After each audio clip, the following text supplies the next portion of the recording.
খালি রেখো পেট, বানাবো ড্রাগন ফলের অমলেট।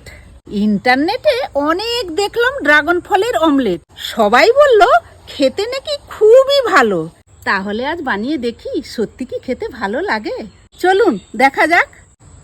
এ বাবা, আমি তো ভেবেছিলাম এর ভেতরে লাল, এ তো কিন্তু সাদা।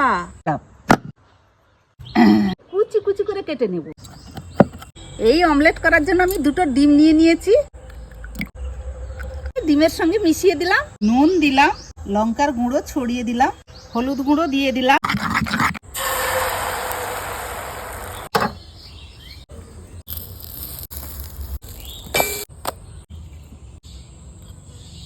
আমাকে তো ভালোই লাগছে, ডিম অমলেট যেরকম হয় সেই রকমই লাগছে, কিন্তু দাঁতে সেই ড্রাগন ফলের বীজগুলো কচকচ কচকচ করে লাগছে, ভালোই লাগছে খেতে,